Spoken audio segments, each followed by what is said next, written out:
Welcome to the comments section. I'm Gabe Scherzer, I'm Larry Flick. and this is another installment of Storytime with Larry.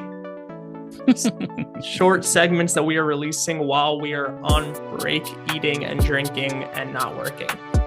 So, Yeah, baby. here's the deal. I got a bowl filled with names of people that Larry has met. I'm going to pick a name out of the bowl, and we're going to hope Larry says some stuff that's clickbait worthy. Okay.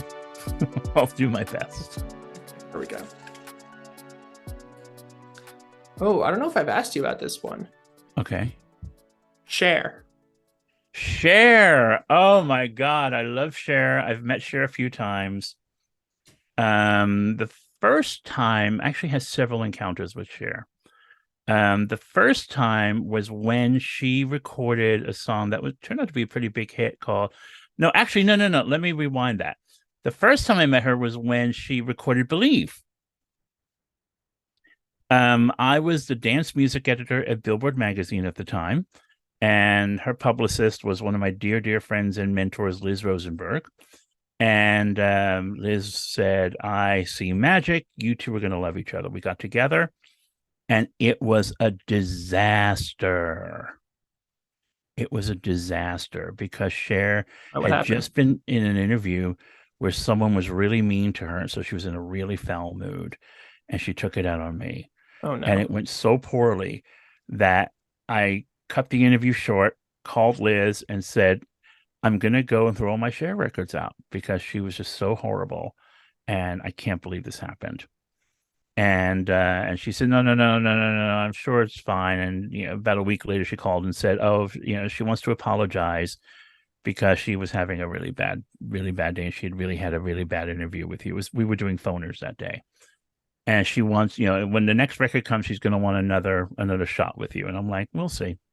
So the next record came out, and that's where I was starting for. She had a big hit with a song called "Song for the Lonely." It was going to be like her Bon Jovi record, right? Mhm. It was disco, but it would rock at the same time. And this time it was in person. And Cher, who you think is very tall, isn't. I mean, she's taller than the average pop star. She's taller than Madonna. Madonna's like 5'2" or something. So I would say Cher's about 5'7". And so she comes in and long, the hair was long, no makeup, t-shirt, torn jeans, throws herself into a hug on me, saying, I'm so sorry, I'm so sorry, I'm so sorry, I'm so sorry, I'm so sorry. And I'm like, it's okay.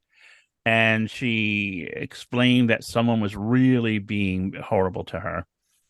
And so we did the interview, and it was great. And we had a lot of laughs. And I remember I remember her telling me a lot of funny stories about Sonny, who was a real buffoon. And then when I told her that I was friendly with her then daughter, now son, Chaz, um, we bonded even more. And we conference called Chaz and had a laugh. And no, she's a lovely woman. She's a very, I would say that she is a very non-rehearsed person, which I really appreciate. Even though that first interview was a little traumatic, because I love her so much. Um, I appreciated that she didn't. I appreciated that I got who she was in the moment.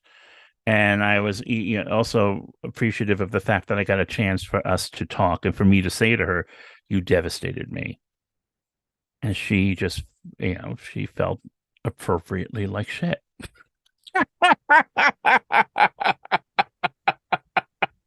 Well, And then we actually encountered each other at Sirius XM a bunch of years later.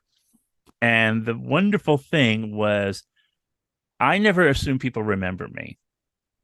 I just think, listen, you talk to them. I don't remember people. So why would you remember me? And she walked into our reception area, and I was standing kind of to her left. And she turned to her left to look around the room, and she was like, Larry Flick, get your fucking ass over here, boy. That's exactly what she said. And I was like, yes, mama.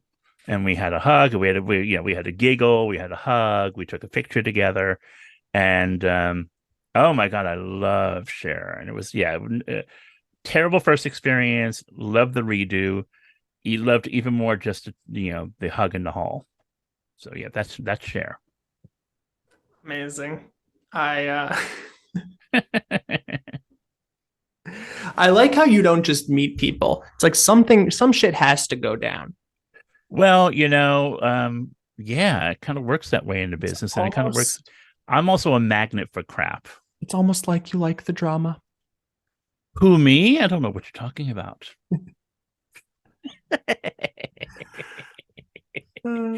Someday I'll tell you about how Chrissy Hine made me cry. Oh no. All right, you want to send us out? Well, that's it. Story time. And actually, we may need to continue this after the holiday. It's fun, right? I've been doing this because I've been in the business for almost 38 years. So you got stories on stories. If you want to, contact us with names, because here's the thing, I don't know who he's going to ask me about. So actually, you shouldn't contact me. You should contact Gabe. Mm-hmm. And then, because I'm all about the spontaneity. At Gabe Scherzer on Instagram. Yeah, hit him up and then and get involved. So there you go. We'll see you next time. Thanks for listening. All right.